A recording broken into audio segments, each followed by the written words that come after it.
तो मान जी आपको दायित्व दिया गया कि आप चयनित करें उन अर्चकों को जो राम मंदिर में पूजा करेंगे। नहीं, ऐसा नहीं है, उसकी एक समिति है जी। अकेला मैं उसमें नहीं हूँ। आप उसके सदस्य रहे? उसमें गुरुदेव भगवान सदस्य हैं। वो गुरुदेव भगवान अब नहीं रह सकते हैं हर समय, तो जिम्मेदारियां दास को गुरुदेव के नाम पर प्राप्त हैं। और उसके बाद उसमें समिति में और महंत श्री मिथिलेश नंदी शरण जी हैं, परम पूज्य इस समय जो रामानंद संप्रदाय में गृहस्थ संतों की परंपरा में अग्रगण्य श्री जयकांत शर्मा गुरु जी हैं, जो इस समय दिल्ली यूनिवर्सिटी के डीन भी हैं, और वो हैं, और छावनी वाले जो महाराज जी हैं, ये एक समिति है। परम पूज्य स्वामी श्री गोविंद देव गिरी जी महाराज हैं। किन गुणों को देखा आप लोगों ने अर्चकों में? अर्चकों में दो चीजें होती है, एक तो शास्त्रीय विधि की परंपरा होती है, और शास्त्र गुरु परंपरा से पढ़ने के बाद अर्चक, हम लोगों का ऐसा मानना है कि कोई भी व्यक्ति भगवान का दर्शन मंदिर में करता है, और मंदिर आता ही भगवान का दर्शन करने के बाद, तो भगवान का दर्शन करने के बाद दूसरी दृष्टि यदि उसकी कहीं जाती है तो अर्चक पर जाती है।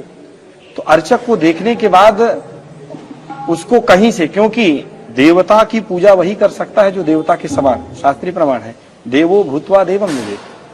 तो उस अर्चक के विषय में कई सारी चीजें देखी जाती, जैसे वो ब्राह्मण है, ब्राह्मण के साथ में, क्योंकि अर्चक के विषय में जो शास्त्रीय मर्यादाएं कही गई हैं वो उनका तो पालन उसमें होना ही चाहिए। केवल इतना ही पर्याप्त उसके लिए नहीं है, उसके जीवन में जो एक अर्चक के अनुरूप उसका प्रत्येक दिन वो संध्या कर रहा है कि नहीं कर रहा है, गायत्री में उसकी कितनी निष्ठा है, गायत्री के बाद राम जी में परात्पर परब्रह्म की उसकी दृष्टि है कि नहीं है, यानी सर्वश्रेष्ठ, क्योंकि परमात्मा तो एक ही है, वही परमात्मा रामोपासकों के लिए राम के रूप में प्रकट होता है, कृष्णोपासकों के लिए कृष्ण रूप में प्रकट होता है, नारायण उपासकों के लिए नारायण के रूप में प्रकट हो जाता है। 10-20 भगवान नहीं होते, भगवान तो एक ही है, लेकिन वो भगवान अलग अलग रूपों में होता है। तो जो राम जी का अर्चक है, तो राम जी के प्रति उसकी प्रबल निष्ठा होनी चाहिए। राम जी के अतिरिक्त अन्य कहीं पर यदि उसकी निष्ठा टिक रही है, इसका मतलब एक जगह पर स्थिर नहीं है, तो राम जी पर उसकी प्रति होनी चाहिए, उसका आदर्श जीवन होना चाहिए, उसका आचरण ऐसा होना चाहिए कि 10 लोग उसको देख करके कुछ सीखें, 10 लोगों के जीवन में उसको देख करके, उसकी गतिविधियों को देख करके परिवर्तन आना चाहिए। साथ ही यह जो राम मंदिर का पुजारी होगा, तो राम मंदिर कोई एक सामान्य मंदिर नहीं है, राष्ट्र मंदिर के रूप में प्रसिद्ध होने जा रहा है। और जैसे मर्यादा पुरुषोत्तम भगवान वहां पर प्रतिष्ठित हो रहे हैं, तो भगवान की मर्यादाओं को अपने जीवन में जीने वाला जो अर्चक है, वही तो वहां से उसकी शिक्षा देगा। तो इन सारी चीजों की शिक्षा देना क्या है, वो सब लोग पहले ही भगवान के द्वारा निर्धारित है, किसी को निमित्त बना करके इन कार्यों में लगाया जाता है। भगवान ही अपने अर्चकों का स्वयं श्री हनुमान जी महाराज करते हैं, और उसकी एक विधा है, उसके मानक निर्धारित किए गए हैं। सारे मानक बताए नहीं जा सकते हैं, लेकिन संकेत के रूप में आप यही समझिए कि शास्त्रों में पारंगत होने के साथ साथ उसका जीवन आदर्श होना चाहिए। तो संख्या क्या निर्धारित है कि कितने अर्चक रहेंगे? नहीं, अभी ऐसा कुछ नहीं है। जितने लोग प्रशिक्षण ले रहे हैं उनकी संख्या है 21 लोग अभी उसमें प्रशिक्षण ले रहे हैं। अब ये ट्रस्ट उसका निर्णय करेगा कि उसे कितने लोगों की आवश्यकता है, कितने लोगों को लेना चाहिए, ये सारे निर्णय उनके हैं। क्या ये निर्धारित है कि कोई मुख्य पुजारी होगा या सभी? इसका भी हमें कोई संज्ञान, हमारे माने जानकारी में ये बात नहीं है। हमारा तो उत्तरदायित्व ये है कि शास्त्रीय दृष्टि में श्री रामानंद संप्रदाय के आधार पर जो उपासना कही गई है, वो रामानंद संप्रदाय के जो भी विद्वान है वर्तमान समय में, उन लोगों से चर्चा करके एक उपासना की पद्धति तैयार होनी चाहिए। और वह उपासना पद्धति जब राम मंदिर से प्रारंभ होगी, तो संपूर्ण विश्व में भगवान राम को मानने वाले भगवान के जितने उपासक हैं, यहाँ से शिक्षा लेंगे, और अन्य मंदिरों में फिर वही उपासना जो है हर जगह पर लागू होगी। तो अगर मंदिर के लिए कहा जा रहा है कि 1000 साल तक कोई क्षति नहीं पहुंचेगी, तो परंपरा भी तो लगभग 1000 साल चलेगी यहाँ जो नहीं, परंपरा 1000 वर्ष क्या, ये अनादि परंपरा है जी। नहीं, जो आप लोग तय करेंगे कि अर्चक कैसे, यदि हम इसको अनादि कह रहे हैं, अनादि का मतलब कोई संख्या नहीं है। भगवान राम की उपासना की पद्धति भगवती माता श्री जानकी जी के द्वारा ये प्रतिष्ठापित है। भगवान राम ने भगवती श्री जानकी जी को जो उपदेश किए, वही श्री हनुमान जी महाराज को उन्होंने उपदेश किया। हनुमान जी ने ब्रह्मा जी को किया, ब्रह्मा जी ने वशिष्ठ जी को किया, और व्यक्ति बदलते रहे लेकिन वो उपासना नहीं बदली। तो ये 1000 क्या, मैं तो कहता हूँ कि ये करोड़ों वर्ष और कल्पांतर से उपासना चली आ रही है और आगे भी रहेगी। इसके लिए 1000 वर्ष क्या, ये तो बहुत कम समय है। तो पर अगर मैं ये समझूं कि ये पद्धति अगर बाकी जगहों पर भी, अयोध्या में और भी मंदिरों में है, इस हिसाब से हो रहा है, तो क्या इसमें कुछ अलग होगा? अलग कैसे होगा कोई व्यक्ति? नहीं, यही इसमें जो ऋषियों ने, देखिए किसी भी उपासना के आधार होते हैं। जैसे हमारे यहाँ जो उपासना है, उस उपासना का प्रधान आधार राम तापनीय उपनिषद है, राम रहस्य उपनिषद है। उपनिषदों में जो मंत्र होते हैं उन मंत्रों का ही अर्थ ऋषि अपने विवेक से करते हैं, जिन्हें हम स्मृति के रूप में देखते हैं। तो ये रामोपासना जो है, इसके प्रमाण अगस्त्य संहिता में, वशिष्ठ संहिता में, लोमस संहिता में, इसके साथ साथ अन्य भी ग्रंथ हैं, सनत कुमार संहिता में, विशेष रूप से सनत कुमार संहिता में। और सबसे विशेष बात देखिए कि निष्पक्ष भाव से ये उपासना है। तो एक पुजारी के लिए ये सारी चीजें अपेक्षित होती हैं। केवल पुस्तक से ग्रंथ मंत्रों को पढ़ लिया, पुस्तक से विधियों को पढ़ लिया, कहीं किसी कैसेट से सुन लिया, किसी की कथा में सुन लिया, उतने मात्र से नहीं होगा। नाद परंपरा से जो, जैसा हमने आपको पूर्व में ही बताया कि भगवान श्री राम ने भगवती श्री जानकी जी को, जानकी जी ने हनुमान जी को, हनुमान जी ने इस क्रम से आते आते जगत गुरु स्वामी श्री रामानंदाचार्य भगवान ने इसका और विस्तार किया, और वो आते आते हमारे गुरु जी तक आया। अब इसमें आप ध्यान देंगे कि व्यक्ति सारे बदलते गए, लेकिन तत्व एक ही है। तो व्यक्ति के, तो इसकी एक विधि है। जब नाद परंपरा से हृदय में उसकी प्रतिष्ठा की जाती है, तब उसका प्रभाव अलग होता है। और ग्रंथों से पढ़कर जो है केवल जप किया जाए, उसकी नहीं है, क्योंकि गुरु का बल उसमें रहता है, उस परंपरा का उसमें आधार रहता है, परंपरा की शक्ति होती है। और गुरु कृपा के बाद, इसके विषय में सबको ज्ञात है, आपने महाराष्ट्र के सिद्ध संत का नाम सुना होगा, संत नामदेव जी। जब चाहते थे तब भगवान उनके समक्ष खड़े हो जाते थे। लेकिन संतों की सभा में जब यह भगवती मुक्ताबाई को यह कहा गया कि आप देखो कौन सा घड़ा कमजोर है, तो सबके मस्तिष्क का चयन करते उन्होंने कहा कि नामदेव जी के लिए इनका घड़ा कमजोर है। जिसको भगवान का साक्षात्कार हो रहा है उसके लिए कहा कि नहीं, ये घड़ा भी कमजोर है। कारण क्या है? इन्होंने अभी परंपरा से गुरु का चयन नहीं किया है।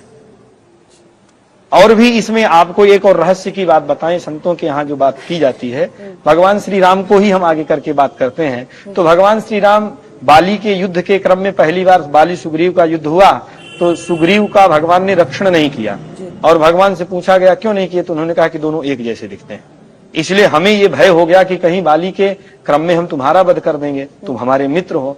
और वही भगवान बाली का वध होने के बाद जब बाली ने कहा मेरे गले में यह स्वर्ण की माला है, मेरे शरीर छूटने के पहले तुम इसको अपने गले में धारण कर लो, नहीं इसका प्रभाव कम हो जाएगा। और भगवान भी समर्थन करते हैं। अब भगवान से पूछा जाए कि आप सुग्रीव को हमेशा देखे, सुग्रीव के गले में कभी सोने की माला आपको तो दिखी नहीं थी, तो पहली बार में आप पहचान लेते कि बाली के गले में जो है सोने की माला है, ये अलग व्यक्ति, इसको मैं पहली बार देख रहा हूं। और ये रहस्य की बातें हैं, महात्माओं के अंदर जो चर्चा होती है, साधकों के अंदर। तो उसके बाद जब हनुमान जी महाराज वन से पुष्पों की माला लेकर के आते हैं, लक्ष्मण जी महाराज के हाथ में, लक्ष्मण जी जीवाचार्य है, आचार्य के हाथ से जब गले में माला दे दी गई, अर्थात ये परंपरा से पोषित हो गए, तब भगवान ने कहा अब तुम हमारे हो। परंपरा का ये मान है। तो जो अर्चक होगा उसको एक परंपरा से पोषित होना पड़ेगा, और जो आचार्यों ने उपासना की है उसका जब वह श्रवण करेगा, अपने जीवन में उतारेगा। और वहां पर हम लोग हैं वहां की, अब वहां जो हमने दिनचर्या रखी थी, पुजारी जो वहां निर्धारित हैं, जो अर्चक के रूप में हैं, उनमें तो इतना अधिक उत्साह है। 5 बजे उनके जागरण का समय निर्धारित किया गया था, इतनी ठंडी है, लेकिन वे सारे अर्चक 3 बजे 2:30 बजे तक स्वयं उठ करके कितना अधिक से अधिक मैं मंत्र राज का जप करूं, क्योंकि उनको कहा गया कि जब आप मंत्र राज का जप करेंगे तो भगवती माता जानकी स्वयं आपका चयन करेंगे। तो वो स्वयं अपने से इतनी निष्ठा संपन्न है, वो सब कर रहे हैं। अच्छा महंत जी, कुछ ऐसी चीजें निर्धारित हैं कि पहनावा क्या होगा, मतलब रंग, कुछ नियम क्या होंगे जो अर्चक रहेंगे? जो अर्चकों के लिए वही है, धौत वस्त्र ही होना चाहिए। हाँ। और नीचे धोती पहनेंगे, ऊपर कुर्ता पहनेंगे। अभी ऐसी चर्चा चल रही है, आगे जो निर्णय होगा देखा जाएगा। कह रहे हैं कि पूरे मतलब देश में जो 125 प्रार्थना परंपराएं हैं उन सब का निर्वहन यहाँ पर, खैर जो प्राण प्रतिष्ठा है उस समारोह के लिए, तो उसके आगे भी चूंकि अलग अलग जो संस्कृतियां हैं पूरे देश भर में, जो अलग अलग, चाहे उत्तर दक्षिण पूर्व पश्चिम, अलग अलग जो भी भेद हो इनमें, वो सबका कुछ न कुछ समावेश रहेगा यहाँ पर। नहीं, उपासना देखिए एक अलग चीज है जी। उपासना के क्रम में तो यही देश भर के जितने विद्वान हैं उन सब विद्वानों से परामर्श करके ही उपासना पद्धति का निर्णय किया जा रहा। और विशेष इसमें यह है कि भगवान राम जिनके इष्ट हैं, ऐसा वह रामानंद संप्रदाय है। तो रामानंद संप्रदाय में जिनके ये इष्ट हैं, और आचार्यों ने, आज ये नहीं है, अनादिकाल से आचार्यों ने जिस उपासना का आश्रय लेकर के भगवान की अनुभूति की, अयोध्या में देखिए, ये भी एक बड़े दुर्भाग्य की बात है। आपने पूछा तो मैं बताता हूँ कि किसी भी क्षेत्र का उत्कर्ष होना चाहिए। अयोध्या का बहुत विकास हो रहा है, वास्तव में बहुत विकास हो रहा है, भौगोलिक दृष्टि से देखा जाए तो अयोध्या का बहुत विकास हो रहा है, लेकिन अब जितने भी जिम्मेदार लोग हैं जिनके ऊपर यह उत्तरदायित्व है, उनको अयोध्या के आध्यात्मिक उत्कर्ष का भी विचार करना चाहिए। आज से अयोध्या का 10 वर्ष पहले, 20 वर्ष पहले जो अयोध्या का आध्यात्मिक पक्ष था, यहाँ की जो उपासना थी, क्या आज वह विकृत हो रही है? यदि वह विकृत हो रही तो उसका स्वरूप पहले की तरह कैसे आएगा? इन सब चीजों का भी विचार करना चाहिए। और आध्यात्मिक पक्ष से जब आप देखेंगे तो रामोपासक जितने भी रहे हैं, और ऐसा तो नहीं कि आज इसकी कल्पना कर ली गई, जिसके विषय में मैं बार बार कह रहा हूं कि भगवती माता जानकी जी ने इसका प्रकाश किया है, इसके प्रमाण हैं, शास्त्रीय प्रमाण हैं। तो जब वो उपासना एक पहले ही, ऐसी बात नहीं हर जगह उपासना होती है, मध्य संप्रदाय में भी भगवान राम की उपासना है, लेकिन वहां की उपासना पद्धति अलग है। हमारे धर्म सम्राट परम पूज्य श्री करपात्री जी महाराज वो रामोपासक ही थे, उन्होंने राम जी का मंदिर बनवाया था, आपने काशी में कभी जाकर के देखा हो, और राम जी की उपासना विशेष रूप से करते थे। लेकिन उपासना करने के बाद जिस परंपरा से वो दीक्षित थे, उनकी स्वतंत्र एक उपासना अलग थी। आगम और तंत्र इसके निर्धारक होते हैं कि कौन सी उपासना कैसी है जी। तो रामानंद संप्रदाय के आधार पर जो यहाँ की उपासना प्रतिष्ठापित की गई है, और उसमें सुबह से रहेगा भगवान को जगाने की भी विधि है। भगवान को जगाने के बाद भगवान की मंगला आरती होगी, मंगला आरती के बाद भगवान को स्नान कराने की विधि है, उसका बड़ा विस्तार है। भगवान धीरोदात्त नायक है, राम जी मर्यादा पुरुषोत्तम है। मर्यादित व्यक्ति जो किसी भी घर का मालिक होता है, मुखिया होता है, वो पहले अपने घर वालों की सोचता है। तो राम जी की उपासना के क्रम में विशेष बात एक ये है कि भगवान के जितने भी अंग हैं, आप कल्पना नहीं करोगे, नल, नील, सुग्रीव, जामवंत, इनकी सबकी पूजा वहां होती है। अच्छा, इनकी सबकी पूजा होती है, विभीषण की पूजा होती है, सबकी पूजा वहां पर होती है। और इन सबकी पूजा के साथ भगवान की उपासना प्रधान रूप में होती है वहां पर।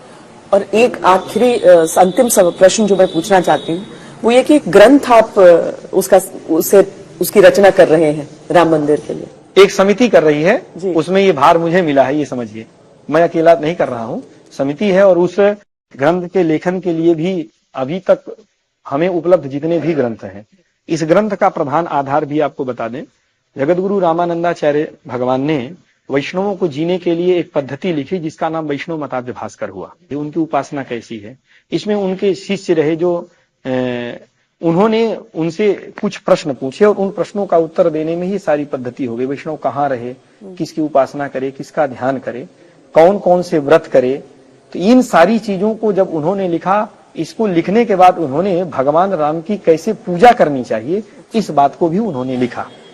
और इसकी सबसे प्राचीन पांडुलिपि 1761 की पांडुलिपि वो मुझे प्राप्त हुई है, सबसे प्राचीन पांडुलिपि।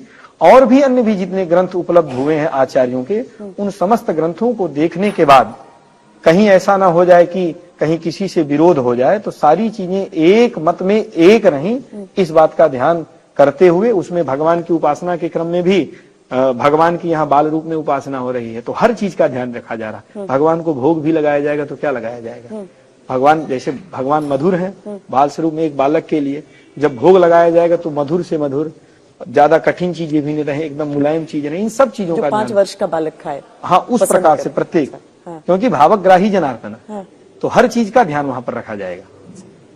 भगवान के उस पूजन के बाद जो है, क्योंकि एक बात का विशेष संपूर्ण राष्ट्र को इस बात का ध्यान रखना चाहिए और मानना चाहिए, स्वीकार करना चाहिए, हमारी अनादि परंपरा है कि भगवान कोई प्रदर्शन की चीज नहीं। किसी म्यूजियम में रख करके फोटो खींच लेना, अच्छी प्रकार से श्रृंगार कर देना एक अलग बात है, लेकिन उपासना की पद्धति ऋषियों ने, आचार्यों ने जो प्रतिष्ठापित की है उसी आधार पर होनी चाहिए। हमारा प्रधान उद्देश्य भगवान का कार्य शीघ्रातिशीघ्र निर्विघ्न होना चाहिए। उन चीजों को सामने रखने के बाद हर प्रकार के लोग होते हैं। भगवान के समय में भगवान ने रावण को मार दिया, सब कुछ हो गया, लेकिन इसी अयोध्या में भी विरुद्ध विचारधारा वाले लोग रहे, भले ही वो भगवान की लीला का अंग रहा। भगवान ने एक मर्यादा को प्रतिष्ठापित करने की इस लीला को किया, तो भगवान के समय में भी विरुद्ध विचारधारा वाले यदि लोग रहे तो वर्तमान समय में भी तो भी रहेंगे। अभी तो घोर कलयुग है, तो वो कोई विघ्न न आए, इसका विशेष ध्यान रखते हुए न तो हम आपको ग्रंथ दिखा सकते हैं, लेकिन हाँ उससे संबंधित उपासना में आप जो कुछ भी पूछो हम आपको सब बताने को तैयार है, क्योंकि उपासना बताने से संपूर्ण समाज को, संपूर्ण राष्ट्र को उस उपासना का बोध होगा। मनमान्य तरीके से जो लोग किसी भी प्रकार से पूजा का अंग मान लेते हैं, कुछ भी करते हैं, उससे तो वो बचेंगे। समाज में दिग्भ्रमित करने वाले बहुत से लोग हैं, जिन्होंने कभी न शास्त्रों को पढ़ा न कभी ग्रंथों को पढ़ा, उन लोगों को ये उपदेश करने का कुछ अधिक ही वो रहता। इसलिए समाज दिग्भ्रमित न हो, इस रामोपास ये ग्रंथ भी आ जाएगा, इसके थोड़ा सा धैर्य रखना है। भगवान की पूजा प्रारंभ हो जाए निर्विघ्न एक बार, उसके बाद सबको ग्रंथ दिया जाएगा। आप चाहे आपका कोई भी व्यक्ति यहाँ आएगा तो यहाँ से ले जाए, उसको दिखाए, खूब लोगों को प्रकाशित कराए, छपाए, हमें कोई आपत्ति नहीं, लेकिन भगवान का कार्य निर्विघ्न हो, इसलिए सारी चीजें अभी पर्दे के पीछे हैं। बहुत बहुत धन्यवाद आपका। जय श्री सीताराम।